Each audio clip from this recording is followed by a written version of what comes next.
Haemodialysis. Haemodialysis रक्त अपोहन, जिसको अक्सर लोग डायलिसिस बोलते हैं, उसका पूरा नाम हीमोडायलिसिस है।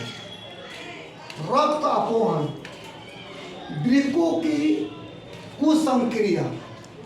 वृक्क को इसलिए लिखा है कि मनुष्य में गुर्दा 2 होता है, इसलिए लिखा वृक्कों की कुसंक्रिया। कु शब्द से मतलब होता है, कुसंक्रिया मतलब होता है वृक्क खराब हो गया है, अर्थात वृक्क अर्थात किडनी, दोनों किडनी काम नहीं कर रहा है, के फलस्वरूप रक्त में यूरिया एकत्रित हो जाता है। जो मनुष्य के शरीर में जिसकी किडनी खराब हो चुकी है, उसके जो ब्लड है रक्त में, उसमें यूरिया एकत्रित हो जाता है, जिसे यूरेनिया कहते हैं। जब ब्लड में यूरिया एकत्रित होने लगे तो उसे यूरेनिया कहते हैं, जो कि अत्यंत हानिकारक है, जानलेवा है।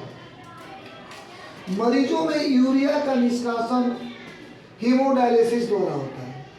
मरीज के यदि गुर्दा काम नहीं कर रहा है और उसके ब्लड में से यूरिया को बाहर निकालना है, निष्कासित करना है, तो उस क्रिया को बोलते हैं हीमोडायलिसिस, रक्त अपोहन। रक्त अपोहन का मतलब ये होता है कि खून में से यूरिया जैसे अपशिष्ट पदार्थ को बाहर करना।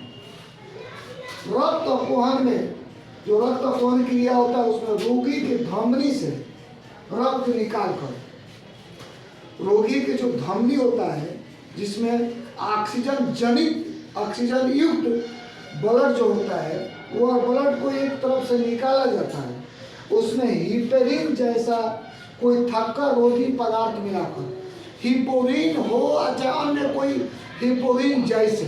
ऐसा क्यों कि नहीं मिलाया जाएगा तो जब धमनी से रक्त निकले एक सिरे से तो वह थक्का बन जाएगा। थक्का बनना मतलब दूध के फटने की तरह हो जाएगा, अस्कंदित हो जाएगा।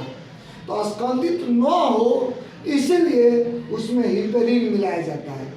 रक्त का अस्कंदन न हो उसके लिए उसमें हिपेरिन, अच्छा हिपेरिन जैसे कोई थक्का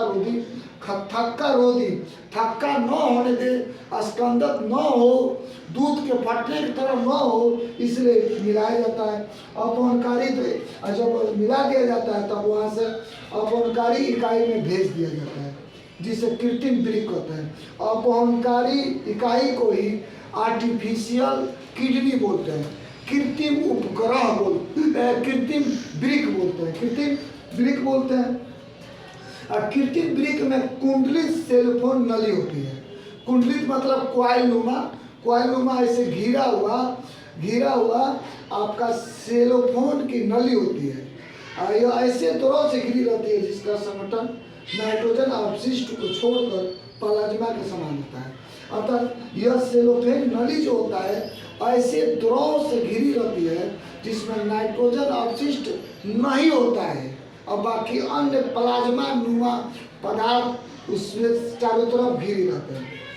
अपोनोई द्रव में नाइट्रोजनी अपशिष्ट अनुपस्थित हो जाता है। जब वह अपोनोई इकाई में जाता है अर्थात कृत्रिम वृक्क में जाता है तो उसमें से रक्त में से जो नाइट्रोजनी अपशिष्ट पदार्थ है वह निकल जाता है। उसी लिखा है अपशिष्ट अनुपस्थित हो जाता है और अतः यह पदार्थ बाहर की ओर गमन करता है और रक्त को शुद्ध कर देता है और नाइट्रोजनी अपशिष्ट पदार्थ बाहर की ओर गमन करने लगेगा, जाने लगेगा, और जिससे नाइट्रोजनी अपशिष्ट पदार्थ निकल जाने के कारण रक्त जो होता है वो शुद्ध हो जाता है, रक्त शुद्ध कर देता है। और शुद्ध रक्त में हिपेरिन विरोधी डाल देते हैं। फिर जब रक्त शुद्ध हो जाता है तो फिर से उसमें हिपेरिन विरोधी फिर डाल देते हैं। रक्त फिर हिपोरिन डाल देते हैं क्योंकि शरीर में वो जाए तो फिर थक्का न बने, विरोधी डाल देते हैं, उससे रोगी की शिराओं द्वारा फिर से शरीर में भेज देते हैं। यह क्रिया हीमोडायलिसिस कहलाता है, जिसको आम भाषा में डायलिसिस बोलते हैं। यह क्रिया तभी होता है जब किसी की गुर्दा खराब होता है। तो राज्य सरकार जिला स्तर पर कह रहा है कि डायलिसिस मशीन, हीमोडायलिसिस मशीन का इस्तेमाल लगाती है और रोगी जिले पर जाकर सरकारी हॉस्पिटल में हेमोडायलिसिस कराकर अपनी जान को सुरक्षित रखते हैं जब तक गुर्दा का ट्रांसप्लांट न हो।